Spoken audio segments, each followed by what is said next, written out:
안녕하세요. 피토스터디입니다. 수치 해석 59번 강의 수치적분 예제와 오차입니다.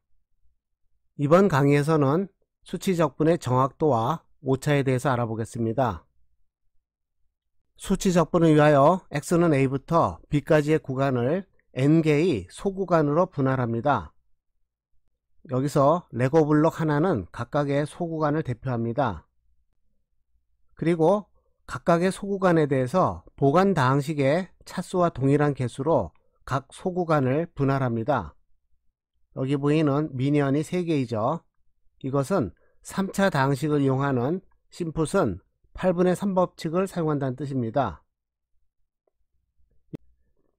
이와 같이 각 소구간에 대해서 수치적분한 값을 구하고 전체 구간에 대해서 더하면 원하는 수치적분을 구할 수 있습니다.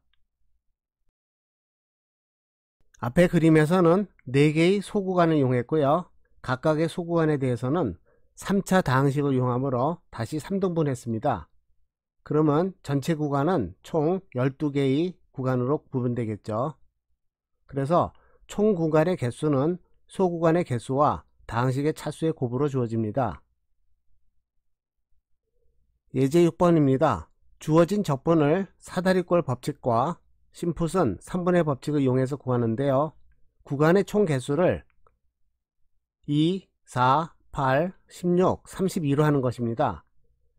여기서 구간의 총 개수 라지 n은 소구간의 개수와 다항식의 차수의 곱으로 주어집니다.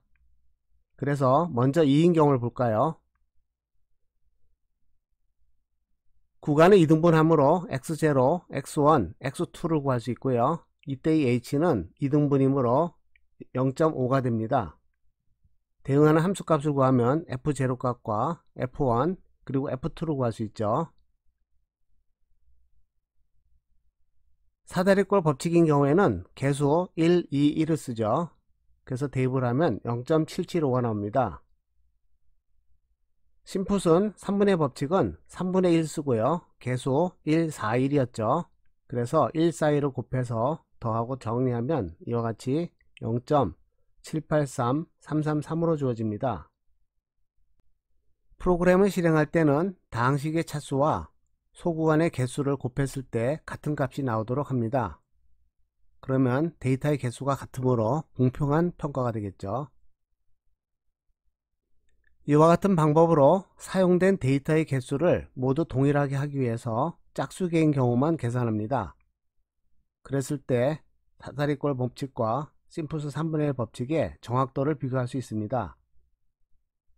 이젝트 밸류와 비율을 보면 1이 되면 정확한 것인데요. 모든 경우에 있어서 심풋은 3분의 1 법칙이 사다리꼴 법칙보다 정확한 것을 알 수 있죠. 다시 말해서 계산에 참여한 데이터의 개수가 완벽히 동일한 경우에도 심풋은 3분의 1 법칙이 훨씬 정확하다는 뜻입니다. 실제로 프로그램을 실행한 결과인데요. 이 내용은 생략하도록 하겠습니다. 앞에서 심풋은 3분의 1 법칙이 더 정확한 이유는 오차의 오도가 다르기 때문이죠. 예제 7번입니다. 이번에는 주기함수를 적분하겠습니다. 구간이 0부터 2파이까지고요.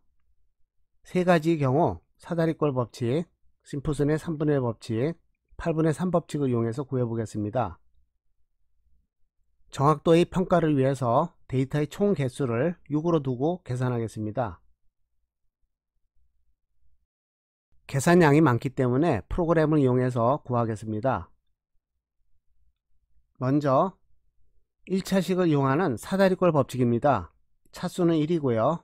구간은 6개니까 곱하면 6개가 되겠죠. 데이터의 개수가 6개를 사용했습니다. 그때는 1.0007405가 됐습니다. 두 번째로 심풋의 3분의 1 법칙입니다. 2차 다항식을 이용하므로 차수는 2가 되고요. 소구간의 개수는 3이 됩니다. 그래서 전체 데이터의 개수는 6개이죠. 이 경우에는 약 1% 정도의 오차가 나오죠. 다음으로 심풋의 8분의 3 법칙입니다. 3차 다항식을 이용하고요. 소구간의 개수는 2개입니다. 이때도 오차는 약 1.8% 정도입니다. 결과적으로 사다리꼴 법칙을 이용한 경우가 심푸순의 경우보다 훨씬 정확합니다.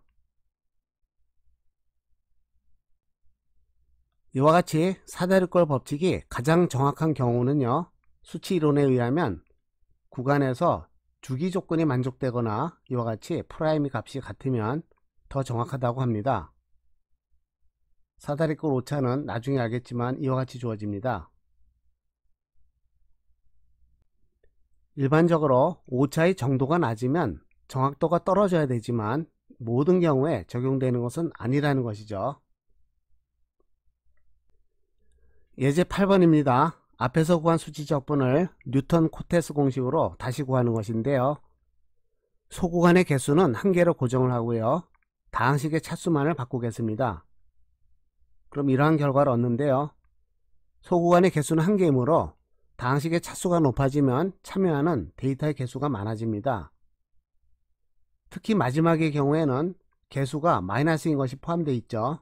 이 경우가 오히려 정확도가 떨어지는 것을 알 수 있습니다. 차수가 높다고 해서 정확한 것이 아니라는 것을 알 수 있죠. 이러한 이유로 고차의 보관 다항식은 자주 사용되지 않고요. 낮은 차수의 보관 다항식과 작은 간격의 h를 이용해서 적분하는 것이 일반적입니다. 다시 말해서 소구간의 개수를 늘리는 것이죠. 지금부터는 아주 수학적인 내용으로 뉴턴 코테스 공식의 오차를 해석합니다. 오차항은 테일러 급수의 마지막 항으로부터 구한 것과 같습니다. 54번식으로 주어지는데요. 이러한 보관 다항식의 오차항을 적분을 하면 수치 적분의 오차의 크기가 결정됩니다. 이때 함수의 미분값은 적당한 상수로 취급할게요. 먼저 1차 보관 다항식을 사용하는 사다리꼴 공식의 오차를 볼까요? 공식에 대입을 하면요, 이와 같은 수식을 적분하면 됩니다. 2차식이 되고요. 이것을 적분하면 이와 같이 결정이 됩니다. 다음으로 2차 보관 다항식을 이용하는 심푸슨 3분의 1 법칙의 오차를 볼까요? 주어진 공식에 대입하면 0부터 2까지의 적분이 되고요. 이 값은 0이 됩니다. 그렇다고 해서 오차가 0이란 뜻은 아니고요. 그 다음 항으로 넘어가서 오차를 계산해야 됩니다. 따라서 다음 항의 오차를 0부터 2까지 적분합니다. 이러한 수식을 적분할 때는요, 0부터 2까지 적분하기 때문에 모양을 약간 바꿉니다. 수학적인 테크닉인데요. S-2를 남겨두고 3차식을 곱한 것으로 둡니다. 그리고 부분 적분을 하면요, 이와 같이 되고요. 2를 대입하면 앞에가 0이 되고 0을 대입하면 뒤쪽이 0이 됩니다. 그래서 계산이 아주 간단해지죠. 최종 결과는 이와 같이 됩니다. 엠샵 매스에서는 4개의 점을 지나는 다항식을 0부터 2까지 적분을 하고요. 4팩토리얼로 나눈 값입니다. 이것을 비율로 나타내면 마이너스 90분의 1이 되겠죠. 마지막으로 3차 보관 다항식을 이용하는 심푸슨 8분의 3 법칙에서는 이와 같은 수식을 적분해야 됩니다. 적분 구간은 0부터 3까지니까 이와 같은 테크닉을 이용해서 S-3을 남겨두고 부분 적분을 합니다. 그러면 적분 구간 3을 대입하면 앞에 쪽이 0이고요. 적분 구간 0을 대입하면 뒤쪽이 0이 됩니다. 계산이 간단해지고 이와 같이 답이 나오죠. 엠샵 매스를 이용해서도 마찬가지로 같은 답을 구할 수 있습니다. 이와 같이 구한 고차 보관 다항식에 의한 뉴턴 코테스 적분의 오차항은 앞에서 보인 표사에 정리가 되어 있습니다. 이와 같이 구간 오차가 결정되면 전체 구간에서의 총 오차는 구간 오차의 합으로부터 결정되겠죠. 예를 들어서 사다리꼴 법칙에서 총 오차는요, 각 소구간에서의 오차를 모두 더하면 됩니다. 이 식을 약간의 변형을 해서 이와 같이 쓸 수 있고요. 그러면 앞에 주어진 식은 이와 같은 적분으로 바뀝니다. 이것을 정리하면 60번씩이 되겠습니다. 여기서 중요한 것은요, 미분계수가 0이 된다고 해서 오차가 0이란 뜻은 아닙니다. 왜냐하면 다음 항으로 오차가 넘어가기 때문이죠. 대신에 오차의 크기는 상당히 줄어들겠죠. 앞에 예제에서 확인해 보았습니다.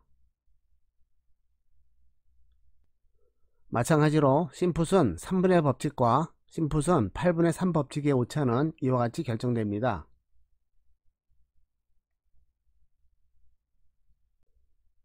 수치 해석 59번 강의입니다. 시청해 주셔서 감사합니다.